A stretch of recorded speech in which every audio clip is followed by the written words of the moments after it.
ఇక్కడ ఎన్నికల రోజు పోలింగ్ రోజు పొద్దున్నే నాగార్జున సాగర్ భూభాగం మొత్తం తెలంగాణలో ఉంది. నాగార్జున సాగర్ ప్రాజెక్టు కంప్లీట్గా తెలంగాణ స్వాధీనంలో ఉంది. కనీసము శ్రీశైలం అన్న సగం వాళ్ళ చేతిలో ఉంది, సగం మన చేతిలో ఉంది. జగన్మోహన్ రెడ్డి పోలీసులు తుపాకులు వేసుకొని నాగార్జున సాగర్ డ్యామ్ మీదకి వచ్చి ప్రాజెక్టును హ్యాండ్ ఓవర్ చేసుకోరు. ఈ సన్నాసి రండా జగన్మోహన్ రెడ్డి తెలంగాణలోకి వచ్చి నాగార్జున సాగర్ ప్రాజెక్టును ఆక్రమించుకుంటే నోట్లకెళ్ళి మాట వెళ్ళలే. రండ పనులు చేసింది లొంగిపోయింది నువ్వు చంద్రశేఖరరావు. నువ్వు రండగాడు కాబట్టి జగన్మోహన్ రెడ్డి వచ్చి నాగార్జున సాగర్ మీద తుపాకులు పెట్టి ప్రాజెక్టును హ్యాండ్ ఓవర్ చేసుకుండు. అదే కాంగ్రెస్ అధికారంలో ఉన్నప్పుడు వచ్చి చూడమను, ఇవాళ రమ్మను, వచ్చి నాగార్జున సాగర్ మీదకి రమ్మను జగన్మోహన్ రెడ్డిని. నువ్వు రండగాడివి, జగన్మోహన్ రెడ్డికి ప్రాజెక్టును తాకట్టు పెట్టి తుపాకులు తీసుకొని వచ్చి నాగార్జున సాగర్ డ్యామ్ను ఆక్రమించుకుంటే పల్లెత్తు మాట మాట్లాడలేదు. నువ్వు పోయి కేంద్ర ప్రభుత్వానికి ప్రాజెక్టులను హ్యాండ్ ఓవర్ చేయడానికి నిధులను కేటాయించినోడు నువ్వు వచ్చి మమ్మల్ని బదనాం చేస్తావా, మా మీద మాట్లాడతావా?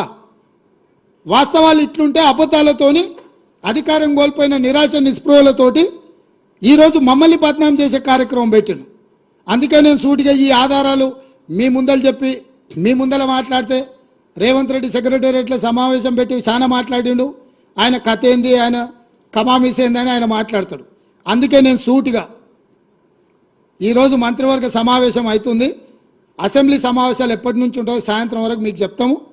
అసెంబ్లీ సమావేశాలల్లో వైట్ పేపర్ ప్రాజెక్టుల మీద రిలీజ్ చేస్తాం, ప్రాజెక్టుల హ్యాండ్ ఓవర్ మీద చర్చ పెడతాం.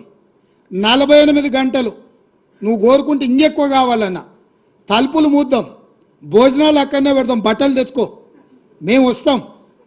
మామ అల్లుడు మీరు ఇద్దరు రాండి, లేకపోతే ఎంబడి కొడుకుని తెచ్చుకోరు, అవతల మీ బిడ్డ ఉంటే ఆమెను కూడా ఉమ్మడి సమావేశాలు పెడతాం. ఒకవేళ చర్చ చేద్దామంటే శాసన మండలి శాసనసభ ఉమ్మడి సమావేశాలు ప్రత్యేకంగా ప్రాజెక్టుల మీద జలాల మీద చర్చ పెడతాము.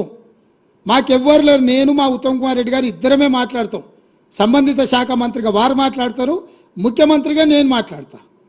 చంద్రశేఖరరావు, హరీష్ రావు, తారక రామారావు, కవితారావు నలుగురు మీరు ఒకరి తర్వాత ఒకరు అలచిపోకుంటే ఎంతసేపు అయినా మాట్లాడదాం, చర్చ చేద్దాం.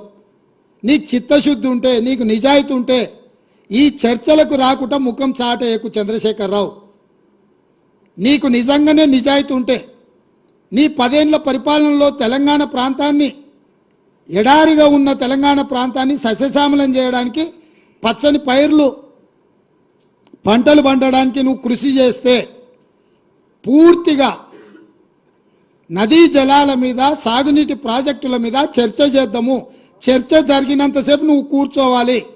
నువ్వు మాట్లాడినంతసేపు, ఎంతసేపు అయినా మాట్లాడు, నువ్వు, నీకు అనుమతిస్తాము, నిన్ను అభ్యంతర పెట్టము. నువ్వు నీ అల్లుడు, ఎందుకంటే 5 ఏళ్ళు ఆయన మంత్రి, 5 ఏళ్ళు ఈయన మంత్రి సాగునీటి ప్రాజెక్టు, 5 ఏళ్ళు ఈయన ముఖ్యమంత్రి, 10 ఏళ్ళు ఈయన ముఖ్యమంత్రి, 5 ఏళ్ళు ఆయన ఆర్థిక మంత్రి. వ్యవహారం అంతా మామ అల్లుల మధ్యలోనే జరిగింది. మీకు పూర్తిగా అవకాశం ఇస్తాం. ఒక్క నిమిషం కూడా నీ మైక్ కట్ చేయం చంద్రశేఖరరావు, రా. ప్రతి డాక్యుమెంట్ తీసుకొని నేను, మా మంత్రివర్యులు ఉత్తమ్ కుమార్ రెడ్డి గారు మేము మాట్లాడతాం. వాస్తవాలను ప్రజలకు చెప్పుదాం. ఎవడు ద్రోహి, ఎవడు దొంగ, ఎవడు లొంగిండు, ఎవడు వంగిండు, ఎవడు ప్రాజెక్టులను తాకట్టు పెట్టిండు, ఎవడు ముఖ్యమంత్రి ఉన్నప్పుడు ఈ తెలంగాణకు అత్యంత ద్రోహం జరిగింది